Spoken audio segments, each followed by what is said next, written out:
기대하고 고대했던 바벨론 포로의 끝나는 날이 마지막이 아니라고 합니다. 천사에 따르면 이스라엘 백성의 마지막 때는 이들이 기대했던 때보다 훨씬 더 훗날로 연장되는 것처럼 보입니다.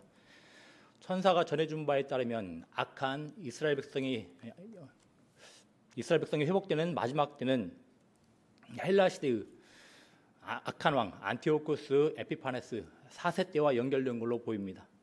따라서 현재 다니엘이 계시를 받고 있는 때가 바사왕 고레스 제3년이라는 점을 고려를 하면 아직 더 많은 시간이 필요합니다. 다니엘서 11장은 이 마지막 때에 이르기 전에 일어났다가 몰락하는 제국들과 왕들에 대해 말해주고 있습니다. 또 11장은 이 제국들과 왕들 이후에 출현하는 안티오코스 4세 때의 일, 곧 이 왕의 권력욕과 정복에 대한 야망, 그리고 신성모독을 하며 이스라엘 백성을 핍박하고 박해하고 유혹하는 과정들을 말해주고 있습니다. 그리고 11장은 이 안티오코스 4세가 이런 극악한 일을 저지르는 이유는 다름 아닌 하나님의 백성의 신앙을 말살하기 위해서라고 말을 합니다. 그렇지만 하나님의 백성은 이런 고난들 앞에서 굴복하여 거룩한 언약을 저버리지 않습니다. 왜이겠습니까? 세상 제국들과 왕들, 가장 극악한 안티오코스 4세의 역사는 하나님의 작정 안에서 통제되고 있기 때문입니다. 또 결국 이 세상은 하나님께서 정하신 하나님 백성의 구원을 위한 마지막 기한을 향하여 나아가고 있기 때문입니다. 오늘 하나님께서 작정하신 이 구원이 이제 어떤 방식으로 나타나는지, 그리고 이 마지막 때에 지혜로운 자들은 어떤 자들인지, 또 어떤 방식으로 살아가야 하는지를 살펴봅니다.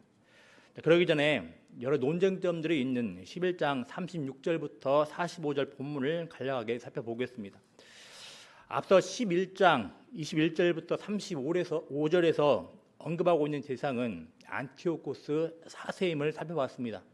이런 면에서 36절부터 45절에 나오는 그 왕은 안티오코스 4세로 보는 게 자연스러운 것처럼 보입니다. 사실 36절부터 45절에 나오는 그 왕의 모습들도 일면 안티오코스 4세의 모습처럼 많이 보입니다.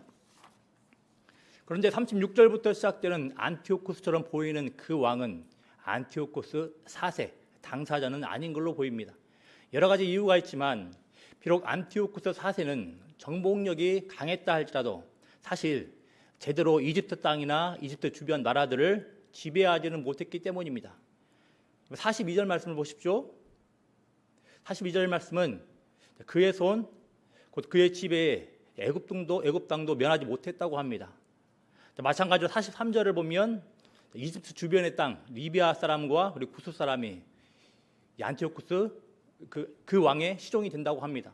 하지만 앞서 말씀드린 대로 안티오코스 4세처럼 보이는 그 왕은 이집트와 그 주변 나라들을 제대로 지배하지 못했습니다. 36절부터 45절 언급되는 그 왕이 안티오코스 4세의 당사자가 아닐 수 있는 이유 한 가지만 더 살펴봅니다. 45절을 보면 그 왕이 바다와 영화롭고 거룩한 산, 곧 지중해와 시온산 사이에서 종말을 맞이하는 것처럼 보입니다.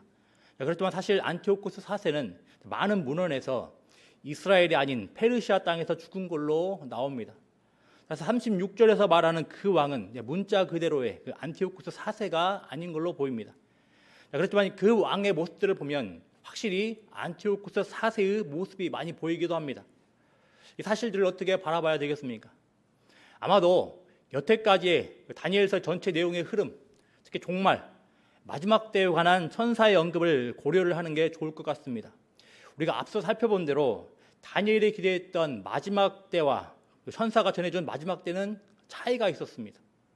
다니엘은 분명 바벨론이 망하고 이스라엘이 회복되는 시점을 70년으로 이해했습니다.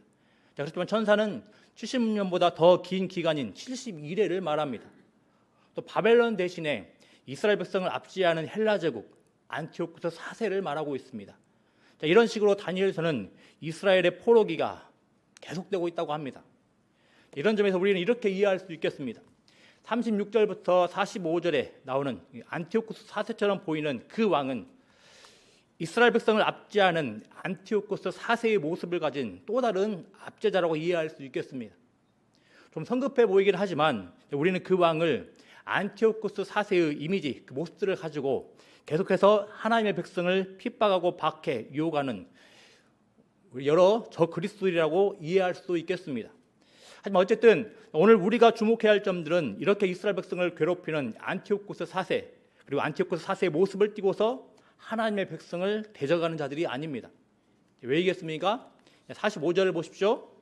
안티오코스 4세 그리고 안티오코스 4세를 닮은 대적자들은 마지막 때 어떤 결과에 처하게 된다고 합니까? 종말에 이르게 됩니다. 그 누구의 도움도 기대하지 못하고 그 누구의 도움도 없이 그 어떤 소망도 없이 종말에 이른다고 분명히 말을 합니다.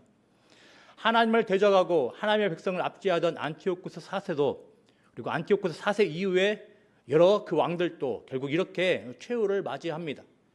그러면 자연스럽게 이제 우리는 누구의 마지막 때, 누구의 끝날에 관심을 옮겨야 합니까? 바로 하나님의 백성입니다.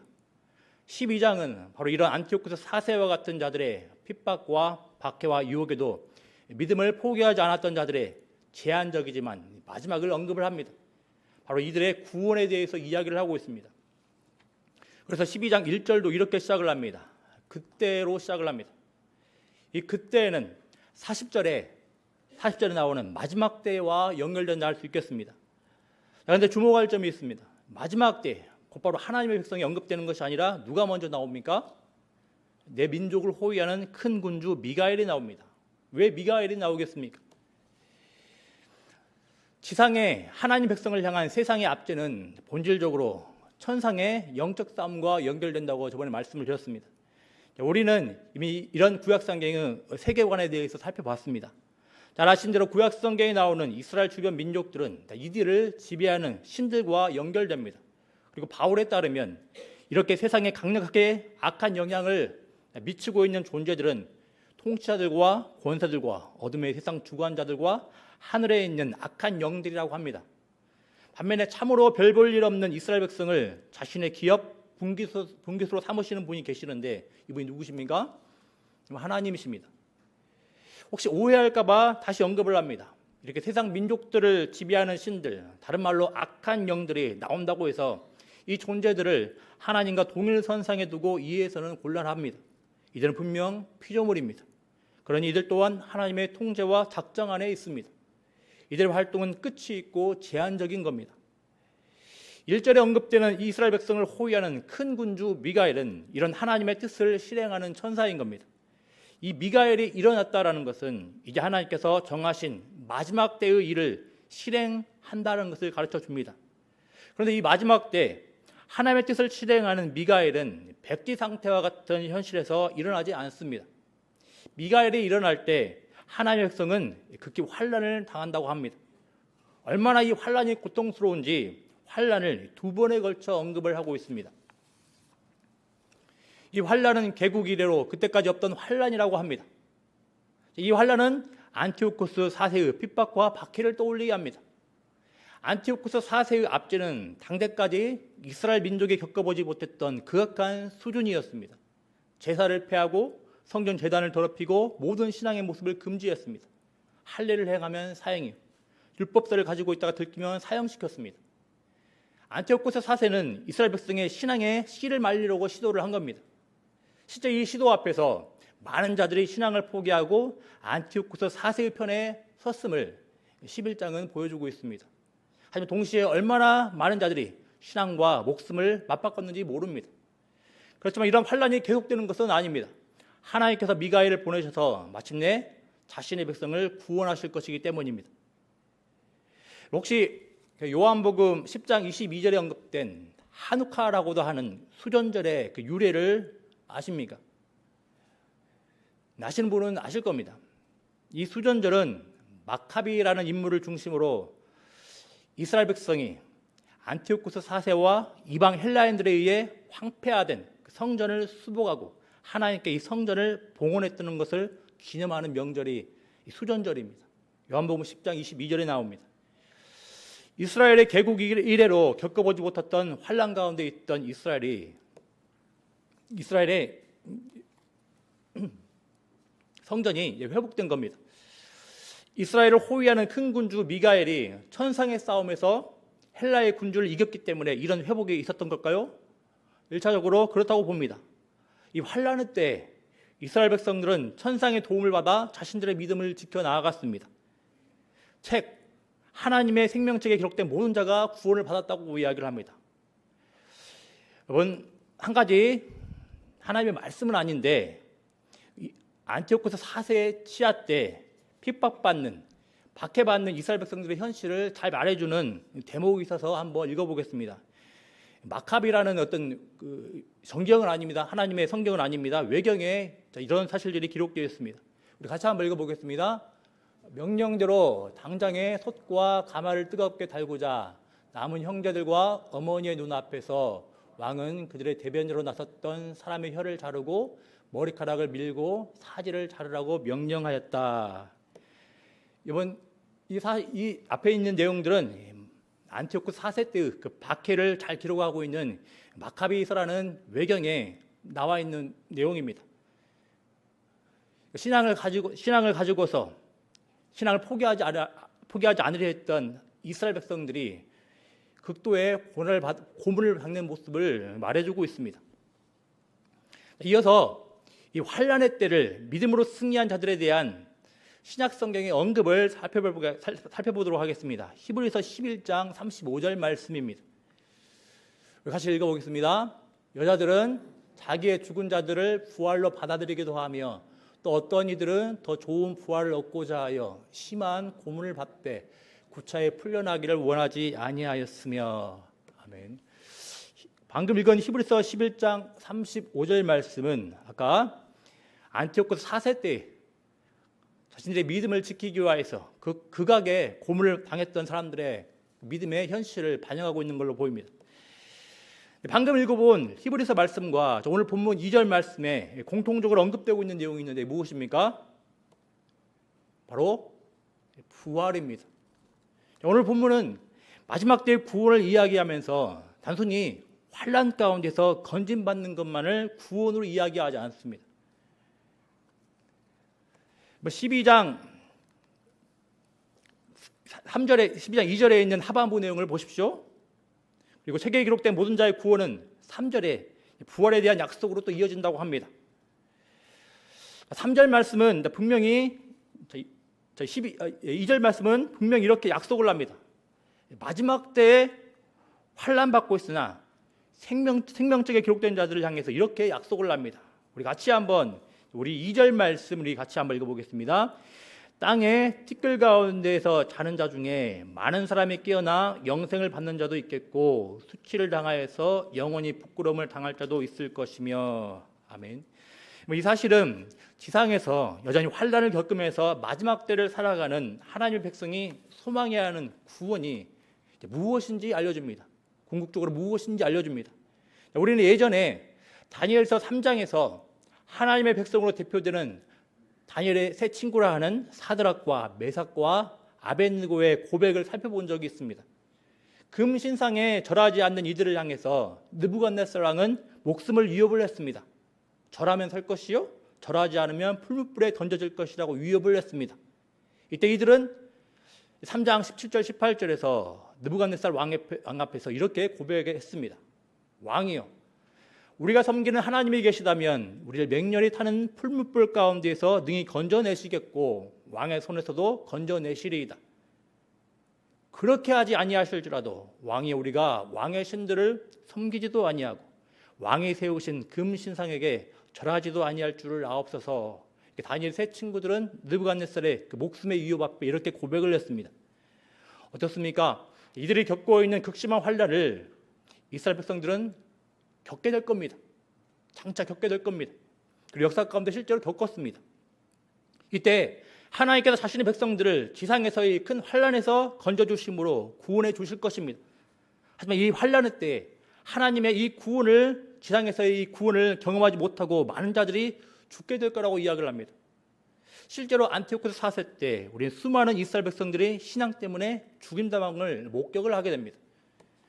오늘 보면 3절에 부활에 관한 언급은 다니엘의 세 친구들의 고백, 그리 아닐지라도를 확증해주는 하나님의 약속으로 보입니다. 지상의 환난에서 구원을 경험하지 못한 자신의 백성들을 향한 궁극적인 하나님의 구원 약속으로 보입니다. 구약 성경에는 부활을 언급하고 있는, 그리고 암시하고 있는 여러 구절들이 있습니다. 이 중에서 오늘 본문 12장 3절은 그 어떤 구약 성경보다 분명히 부활에 대한 약속을 말하고 있습니다.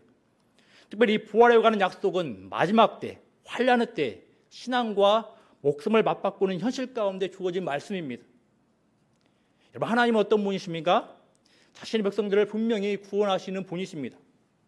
특별히 세상의 여러 고난 중에서도 구원하시는 분이시지만 하나님은 우리를 영원한 생명의 부활로 구원하시는 분이십니다. 여러분, 세상의 구원은 어디에 관심이 있습니까? 세상에서 지상의 삶 가운데서의 구원에 관심이 있습니다. 여러 환난에서 그저 벗어나는 데에 관심이 있습니다. 하지만 다니엘서에서 말하는 구원, 특히 오늘 본문에서 말하는 구원은 궁극적으로 무엇에 강조점이 있습니까? 단순히 현세에서의 구원만을 말하고 있지 않습니다. 오늘 본문은 비록 하나님의 백성이 현세의 환난에서, 지상의 환난에서 구원받지 못할지라도 내세에서는 영원한 생명을 받는다고 말하고 있습니다. 여러분, 오해하지는 마십시오. 현세에서의 구원이 중요하지 않다는 것이 아닙니다. 하나님의 통치는 이미 현세의 삶 가운데, 지상의 삶 가운데 이루어지고 있습니다. 그래서 우리는 지상에서도 하나님의 도움을 구하며 환난과 고난에서 건진받는 삶을 살아야 합니다. 그렇지만 오늘 본문은 마지막 때 환난이라는 맥락하에서 하나님의 백성이 세상의 핍박과 박해로부터 건진받지 못할 수도 있다고 합니다. 아니, 못한다고 분명히 말을 합니다. 그렇지만 그렇다고 해서 하나님께서 자신의 백성들을 향한 구원의 계획과 관심을 접었다고 생각하지는 말라는 겁니다. 하나님은 분명히 자신의 백성들을 구원하십니다. 자신의 백성에게 영생을 주십니다. 하나님은 세상의 환난을 받아 생명을 잃어버린 것처럼 보인다 해도 그걸로 끝이 아니라고 하십니다. 계속해서 말씀드린 대로 우리는 현재 마지막 때를 살아가고 있습니다. 그래서 마지막 때의 환난을 우리는 모두 겪고 살아가는 겁니다.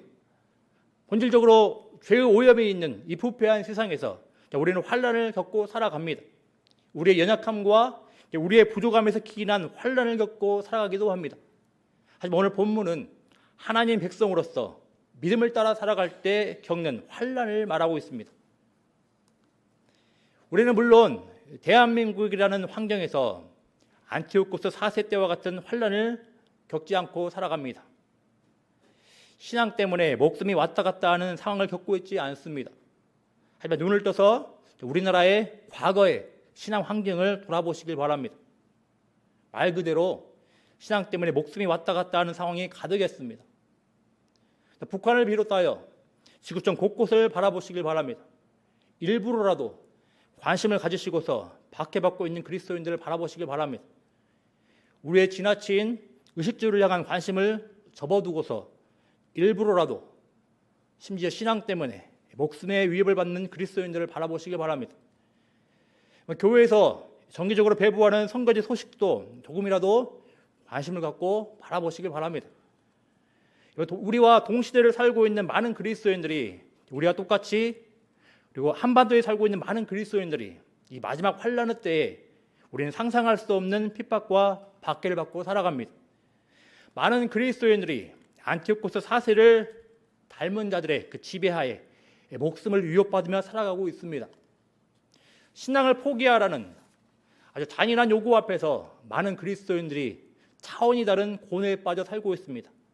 목숨의 위협에서 건져달라는 필사의 기도를 하는 그리스도인들이 아주 많습니다. 하지만 그럼에도 불구하고 이들 그리스도인들에게 있어서 신앙은 무엇입니까? 그냥 있어도 되고 말고 하는 지나가는 생각이겠습니까? 일부 사람들이 그토록 강조하는 더 괜찮은 나라, 더 괜찮은 공동체, 더 괜찮은 환경, 더 괜찮은 우리의 유익을 위한 신념입니까? 아닙니다. 이들에게서 신앙은 그리고 믿음은 자신들로부터 비롯된 것이 아닌 하나님께서 예수 안에서 은혜로 주신 생명입니다. 은혜로 주셨다고 해서 그냥 값싸게 대해도 되는 것입니까? 또 아닙니다. 이들이 받고 누리는 신앙은 하나님께서 이들에게 자기 자신을 주신 그 무엇과도 바꿀 수 없는 생명입니다. 그렇기 때문에 이들 그리스도인들은 목숨의 위협 앞에서도 자신들의 신앙을 포기하지 않습니다.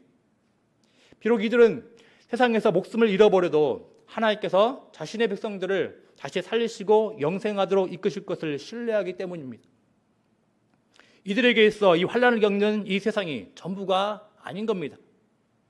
이들 그리스도인들은 하나님께서 완전히 새롭게 하실 세상에서 완전히 새롭게 된 존재로 영생하리라는 확신과 소망을 가지고 있기 때문인 겁니다.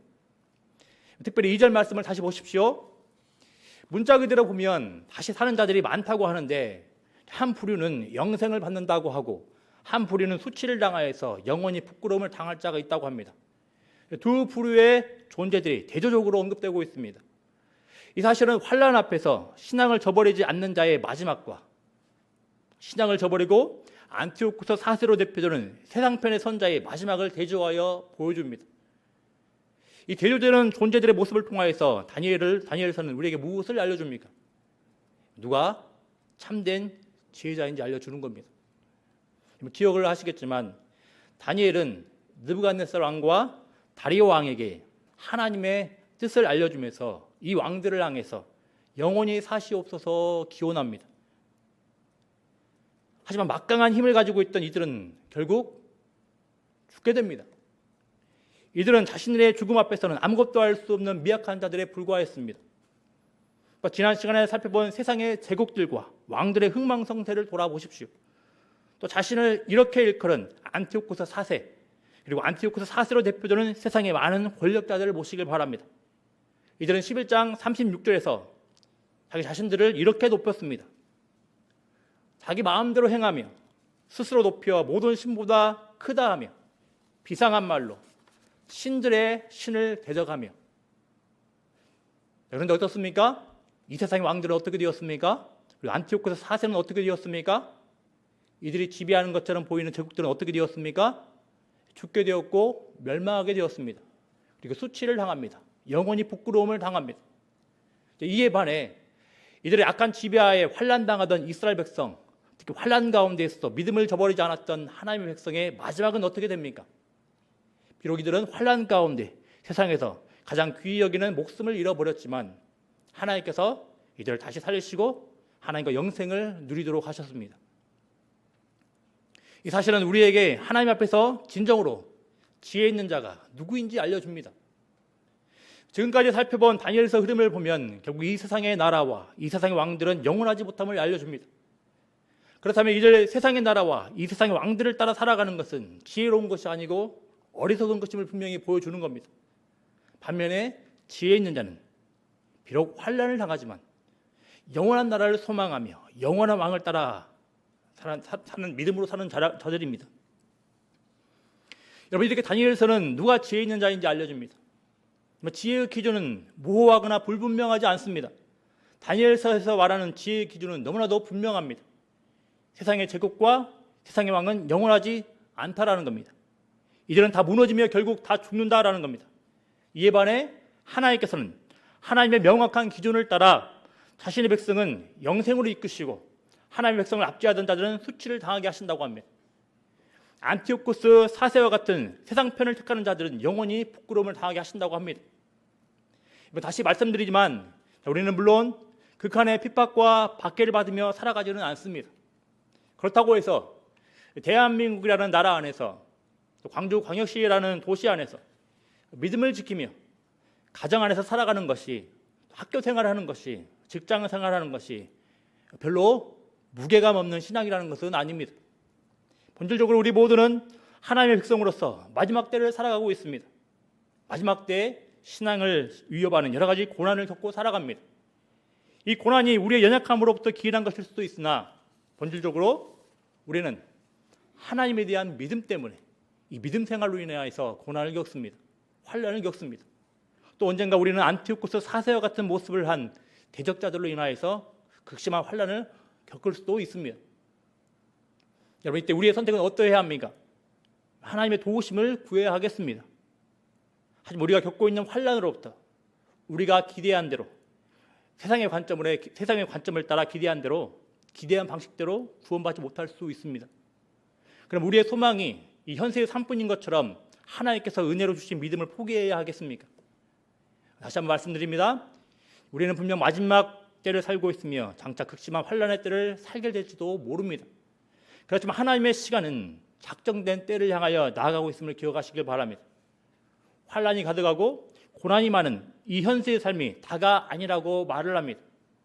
오늘 다니엘서는 세상이 원하는 대로 역사가 흘러가지 않을 거라고 분명히 말을 합니다. 분명 끝이 있을 거라고 말을 합니다. 단순히 모든 것이 끝나고 우리의 삶이 아무 의미 없어진다고 말하고 있지 않습니다. 하나님께서는 분명 자신의 백성을 부활로 이끄셔서 하나님과 영원히 함께하는 영생을 주신다고 하십니다.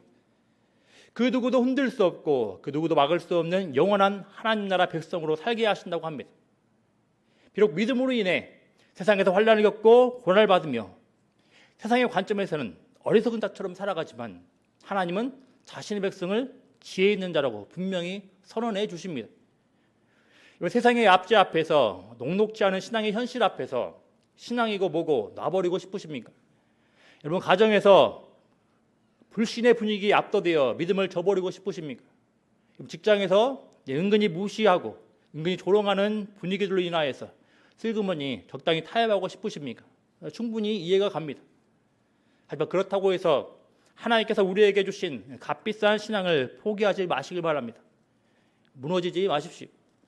반드시 수찬 제국들과 왕들과 안티오코스 4세를 무너뜨리신 하나님께서 우리의 신앙을 저버리게 하는 자들을 막으시고 통제하실 것입니다. 하나님께서 자신의 백성을 무너뜨리려 하는 세력들을 가만두지 않으시고 무너뜨릴 것입니다. 그렇지만 꼭 기억하시길 바랍니다.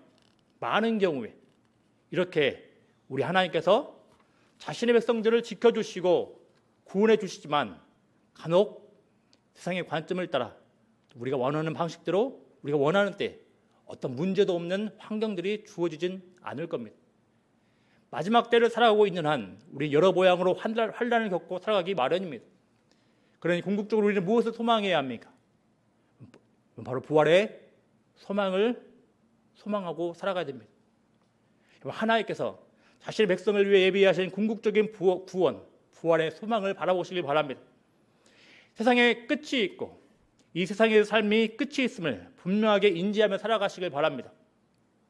잘 인식이 되지도 잘 와닿지도 않겠지만 하나님께서 성경을 통해 보여주신 하나님 백성들의 결국을 바라보시길 바랍니다. 시선을 열어 하나님께서 주신 믿음을 따라 세상에서 고군분투하는 그리스도인들의 모습을 일부러라도 바라보시길 바랍니다. 편안한 삶, 안락한 삶을 보며 동경하기보다 우리와 동시대에 살아가는 핍박받고 박해받고 환난을 겪는 열방의 그리스도인들을 바라보고 그들과 기도로서 연대하시길 바랍니다. 부활이라는 이름의 소망의 꽃은 이런 환난 가운데 더 선명하게 보이는 법인 겁니다. 바라기는 세상의 지혜를 따라 이 땅만이 마지막인 것처럼 이 세상의 것과 이 세상의 자원을 쌓는 삶이 아닌 마지막 이후에 분명한 부활과 영생의 삶이 있음을 소망하며 살아가는 지혜자들이 되어야 되겠습니다. 말씀 맺겠습니다. 말씀 맺으면서 말씀 한번 보겠습니다. 마가복음 14장 58절 말씀 보겠습니다. 마가복음 14장 58절 앞에 있는 말씀 읽어보겠습니다. 우리가 그의 말을 들으니 손으로 지은 이 성전을 내가 헐고 손으로 짓지 아니한 다른 성전을 사흘 동안에 지으리라 하더라 하되. 아멘. 방금 읽은 말씀은 공회 앞에서 신문 받으시는 예수님을 향하여 공회의 어떤 자들이 말한 내용입니다. 그런데 이 내용에는 이미 다니엘서를 살펴본 우리에게 익숙한 내용이 나옵니다. 어떤 내용이겠습니까? 찾지는 않겠습니다. 다니엘서 2장 45절에 나오는 손대지 아니한 돌입니다. 아마도 마가복음은 이 손대지 아니한 돌을 손으로 만들지 않은 다른 성전, 곧 예수님께 연결한 것으로 보입니다. 그런데 주목할 점이 있습니다. 다니엘서에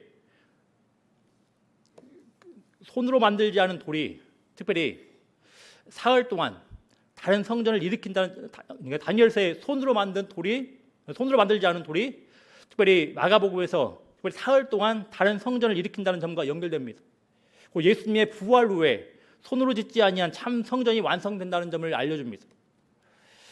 앞서 살펴본 대로 수전절은 마카비를 중심으로 한 이스라엘 백성이 혁명을 일으켜서 안티오코스에 의해 황폐화되어 버린 그 성전을 다시 하나님께 봉헌한 명절임을 살펴봤습니다.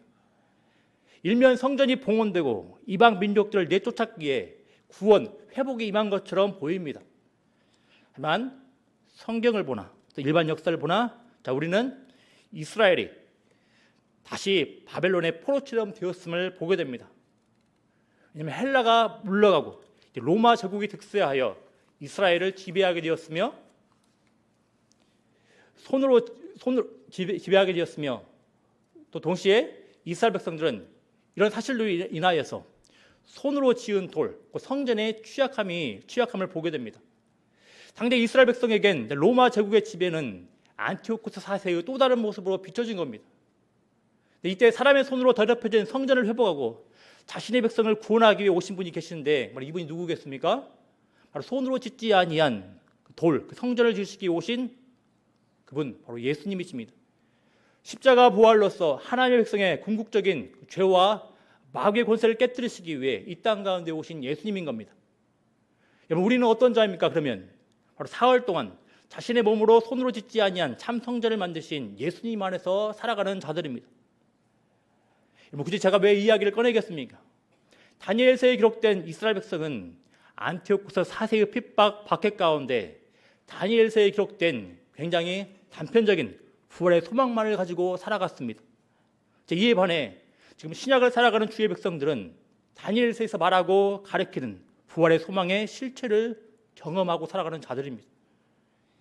마지막 때를 살아가며 여러 환난을 겪는 성도 여러분, 환난으로 인하여서 믿음이 흔들리며 세상에 굴복하려는 마음이 드십니까?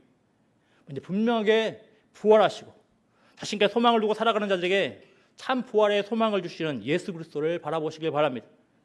예수 그리스도를 바라보며 세상이 어찌하지 못하고 이해할 수도 없는 부활 신앙으로 승리해 나가는 은혜가 있길 바랍니다. 세상을 따라가며 세상을 동경하며 세상에 소망을 거는 자들이 아닌 부활의 은혜로 자신의 백성을 옳다고 확증해 주시는 하나님께 소망 두고 살아가는 지혜자들 되시길 바랍니다.